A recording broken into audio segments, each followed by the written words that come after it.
Can I take name of? Yeah. Sport. Ronaldo, Yes. he created buzz when he threw the soft drink bottle and then I think he had picked up only water. So that was the big message given by an influencer. Oh, I didn't see that one. Yeah. He was like, he didn't say anything, he didn't utter a single word, just his body gesture showed that you're not supposed to drink this and you're supposed to go for only water. So that, I feel I think it is a kind of a responsibility of an influencer to talk about health and create little awareness, because they are the one, they can actually change.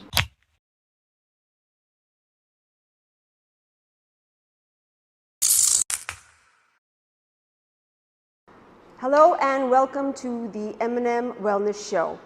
I'm Rita Date, your host. M&M stands for Mind, Nutrition, Movement. I'm a yoga teacher, meditation coach, nutritionist, and I've authored 2 books on healthy eating the Indian way. If you want to cut through the wellness clutter and get practical information backed by scientific research, you've come to the right place. I'm happy to kick off today's first episode on Nutrition Week in India. It started in 1982 to help people, to educate people on malnutrition. Broadly, there's 3 types of malnutrition. The first is undernutrition, where people are not getting enough to eat. Second one is micronutrient deficiencies, and especially iron and iodine. And the third is what we're going to concentrate on today is obesity-related diseases such as heart disease, stroke, diabetes, and some cancers. In 2005, my son was 7 years old and he had a heart condition where we had to monitor his lipids, his triglycerides and cholesterol. And as any child at that age, he loved his pizza and McDonald's and ice cream, but we had to watch what he ate and make an effort to make healthier foods. As a trained journalist, I started digging into India's food supply and understanding what is in the foods that we're actually eating. I also noticed the trend that was happening at the time. It was the same trend that happened in the 1970s in the US, where I grew up. Women were entering the workforce in droves. You cannot blame the women, but in short, there was less time in the kitchen. And packaged foods were booming, with like frozen foods, just open the can and eat. Same thing with canned foods. Packaged foods, just add water and your potatoes and casseroles are ready. In India in 1990, similar thing happened. The doors opened up. There were more opportunities. The work stress increased, work hours, commute times. Women started entering the workforce due to economic reasons or social reasons. Again, you cannot blame the woman, but the point is there's less time in the kitchen and shortcuts were needed.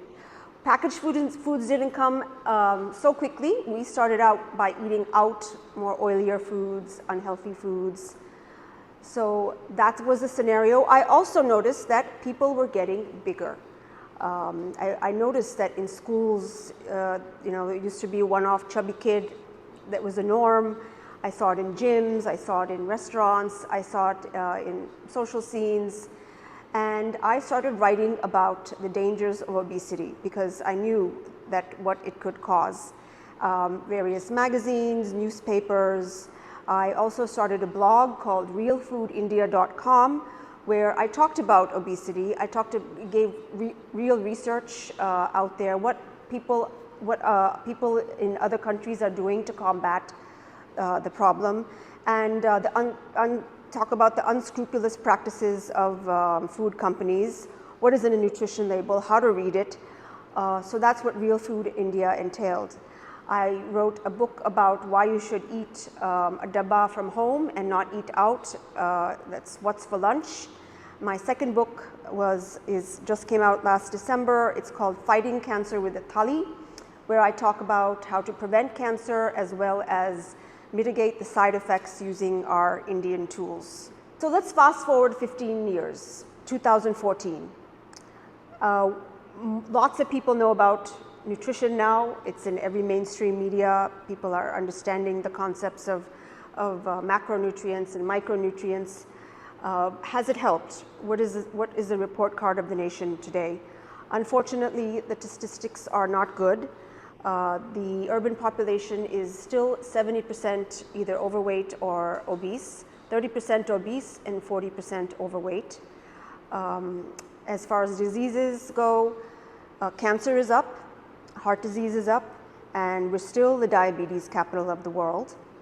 So let's talk about this. How do we improve this? And to further the discussion about the health of the nation, I'm very happy to have Avanti Damle here. She's a noted nutritionist in Pune. She has helped hundreds of people in their health journey. She's helped people with PCOS, heart disease, and much more. Her passion is sports, and she's worked closely with elite sports persons as well. And welcome, Avanti. Thank you so much. So we'll start off by, let's tell people a little bit about yourself. What's your nutrition journey? Okay, so I don't belong to Pune. I am from Solapur. So there I completed my graduation in biochemistry, chemistry. After that I got admission for post-graduation in sports nutrition.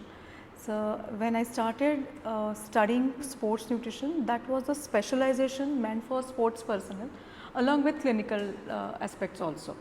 It was a wonderful journey altogether. I started working with well-known gyms like Endurance, then I was associated with abs, then I was associated with goals. So it was overall wonderful journey, I can say. Yeah, you love your work. Yeah, I love, it's my passion. Food is my passion. Yeah? Yeah. So Avanti, how do we get the country healthier? What can we do? What do you see are the major roadblocks, and what are the most important things as individuals we can do for that? I feel that one should start reading labels before buying stuff, because many of us get influenced because whenever we see any kind of ads coming up, or maybe social influencers are talking about products, we get confused whether to buy or not to buy. So if you are well educated about nutrition labeling and nutrition facts, you will know that the content of the food, and if you understand the content of food, you can definitely buy that. So first thing, I feel that everybody start reading labels. It is a must thing. Knowing what they're eating, knowing what they're buying, that is must. Okay, and there's just too much packaged food out there. Yeah. And it's not going away, unfortunately. So it's better to read label and then buy, so that you know what you are eating. Yeah. And you can do modifications later on if required. Like suppose you are going to buy something which is processed, but along with that you can come up with something which is homemade kind of stuff, which is easy, convenient, palatable of course, and you can mix and match things and you can eat healthy. Right. Eating healthy is not difficult. Eating healthy requires a lot of discipline. So if you are particular about eating well, then everything falls in place. Okay. Yeah. But why is there so much conflict out there about keto, intermittent fasting, all this Atkins diet, and everyone must be coming to you and asking you, should I do the Deshmukh diet? Should I do the Atkins diet? So why is there so much confusion out there? Yeah, see, basically when we think about these different kinds of diets, we as a Indian culture, we also followed intermittent fasting. Like you are supposed to eat from sunrise to sunset, and that after that there is a fasting window. So it was already in our culture. We didn't give attention to that. That was our fault, I feel. But if you are following a kind of a intermittent fasting, which is not more than 14 hours ka fast, I think it is very much easy to follow. And talking about vegan diet or keto diet, I feel these are kind of waves. They come and then they go. But keto diet, I feel that it is little clinical aspect, because it can help people who are suffering with epilepsy. So keto diet was mentioned by doctors also, especially for kids, for maintenance of their epilepsy cycle. So every trend has benefits, but dieting is completely person to person. So something which is suiting you, it will not or it might not suit me. Right, you have to do what works for you. Yeah, it is kind of a tailor-made aspect. So one has to be a little more focused, little bit kind of educated.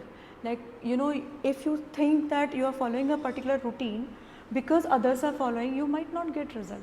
You have to listen to your body, you have to understand the concept and then start implementing. Okay, okay, it's a good point. I have a question about, you know, you said 12 hours sunset to sunrise. So we socialize quite a bit.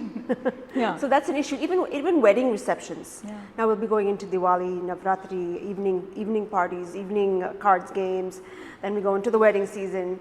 So, you know, even like twice a week, thrice a week, if this is happening, what advice do you give to somebody for that, for dealing with eating out late and all that? Yeah. See, suppose you have these kind of functions coming up, so you know that they are already planned in advance. So we can follow 80 times eating healthy principle and 20 times you can indulge. While indulging also you can make a choice. Like suppose there are soft drinks and alcohol or spirits around, then you can choose something which is good for you and which will give you minimal amount of calories, and then you can choose any kind of dish which will give you good amount of protein or fiber. So you can minimize the excessive dessert intake, or you can control your alcohol or soft drink intake. So just a lot of discipline, right? Again, yeah. Yeah. And we have to because Yeah. it's the only way forward. See, actually, if you follow discipline, just now today only I read somewhere, like if you follow discipline, you have a lot of freedom. So it's very easy. Yeah, you don't have to think, right? Yeah, you don't have to think about it. Like how we get up, we brush our teeth, it should be like that. The lifestyle, eating well or doing exercise should be like a lifestyle. We don't have to take efforts for it. Yes, yes. Yeah, today I was talking to someone, it was about exercise, that she has a helper, he's a cook, and no matter what happens, he goes downstairs and walks from 4 to 5. Even if she has like 100 guests coming, he goes and he walks. Yeah, so that's discipline. Yeah, you don't think, you have to just and you're free. Do it. You're free. You're free. You don't have any kind of clutter. Ki, okay, I'm supposed to do this, then I'm supposed to do this. You are sorted. You know, you have planned everything in advance. Yeah. Like you know, there are many patients. They come to me and they say, "Avanti, it is difficult to follow a plan." I say, no. If you have a plan, you know what you're supposed to buy, how your pantry should be set up. Okay, so if you can set up your pantry well, you don't have to hunt anything. It's already there, right? And then you can cook. Yeah, you just have to be organized and yes. So I wanted to ask you, how does media play a role in all of the health of the nation? I know they give information for people to know what's good and bad. But overall, how do you see social media, influencers, and even mainstream media? Yeah. What impact do they have on our health? I can say that around 80% of impact is there, unfortunately, because we set idols and then we think that if they are following that, we should follow that. So I think all the influencers and all the people who are influencing others, they should have some common agenda about public health. Because if they are promoting it, can I take name of sport? Ronaldo, you know, he created buzz when he threw the soft drink bottle and then I think he had picked up only water. So that was the big message given by an influencer. Oh, I didn't see that one. Yeah. Our Bollywood stars are drinking Pepsi. I know. And Coke and Thumbs Up and I don't know what. And frankly speaking, they are not consuming it. They are just showing it on the screen. They're just making a buck. Yeah. And unfortunately, I actually admire Ronaldo for that. Yeah. He was like, he didn't say anything. He didn't utter a single word. Just his body gesture showed that you're not supposed to drink this and you're supposed to go for only water. So that, you know, I feel I think it is a kind of a responsibility of an influencer to talk about health and create little awareness, because they are the one, they can actually change. Yeah, I mean, that's what people are listening to, especially here. I mean, and there's not a whole lot of them. It's mostly like in cricket and in Bollywood and a few others, but that's the main crux of our. Yes, so I'm hoping they, They should. They should. So, how do you approach meal planning for young working men and women who are both, like a husband, wife, or both going to work and It's a teamwork. Okay, it's not only one person's job; it's a teamwork. So I feel that, and it's a great bonding also. So when a couple sit together, or if a family sits together, basically nowadays we have nuclear families. So if kids and parents are together, they sit, they talk, then they can decide for their most wanted meals, like they want a particular type of food at a particular day. So they can decide for their cheat meals, they can decide for healthy eating, and if everyone is sitting together, it's a teamwork, and they can plan nicely. Then they can go for shopping.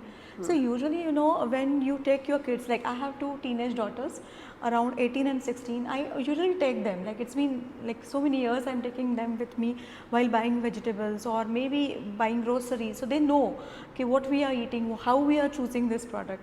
Oh, that's fantastic. Yeah, kids should know know what they are supposed to eat, and it's not like that it is not so difficult task. It is very, very I'll say entertaining. It's entertaining kind of a game where actually you can give a lot of chance to kids. They can come up with their own recipes, and we can arrange things, and then we can cook together. So it's a family bonding, quite relaxing. I feel cooking is a therapy. Oh, that's good. Yeah, that's it's good a therapy. Yeah. You don't need a different therapy. If you cook with your kids or with your partner, it is fun, and of course you are eating whatever we are doing. It's a basic principle of life. You have to eat well. Eat well. Yeah. I mean, that's why you work, right? I mean, traditionally. Roti, kapda, or makan. Yeah.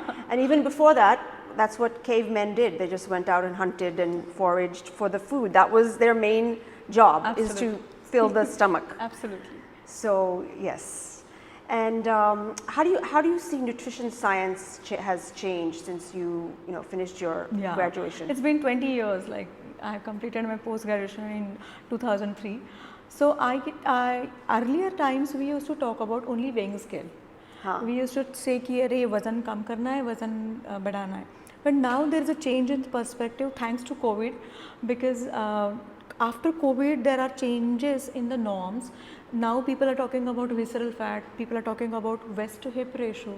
So this is something new, this is something which we need to consider. Whenever we think about anybody's health or fitness, we should consider this norms like visceral fat, or maybe the amount of muscles you have, waist to hip ratio. Apart from BMI, these factors are also very important to influence your health parameters. And of course there is a change in perspective towards planning nutrition, because nowadays we look after the blood parameters also. Right. Apart from height, weight and fat percentage, muscle mass, we definitely look for these blood parameters where we talk about HbA1c. Earlier time people used to think about only blood sugar level, that is fasting or PP. But now there is a thing that HbA1c is equally important. So sometimes I have seen many patients, they cheat. They follow diet for 8 days, then they do their blood test, and then they show the results. But when we ask about HbA1c, that is the actual mirror, what you did for last 3 months earlier. Right. So you know what you are doing and how it is going to create impact on your health. It really does create the impact. What do you suggest for people with a sweet tooth?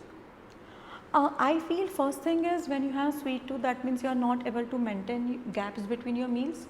You are delaying your meals for longer duration either. That's why there is a drop in blood sugar level. That could be one of the reason for craving. Second thing is too long in between. Okay. And second reason is your diet is not your diet doesn't have that much amount of fat which is required. So if you add fat in your diet, you will maintain your sugars for long, and then you will not have any kind of sugar craving. But where you have to choose a good fat, not saturated fat.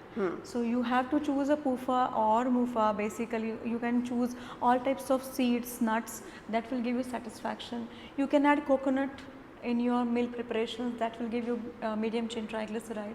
Now the Ganpati is coming up, so you know modaks are there. Yes. Yeah. Yes. Modak is a good traditional sweet. You can indulge on it, one or two.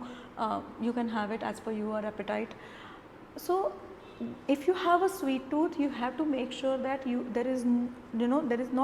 are not starving, first thing, and you are having good amount of fat in your daily intake, and hydration.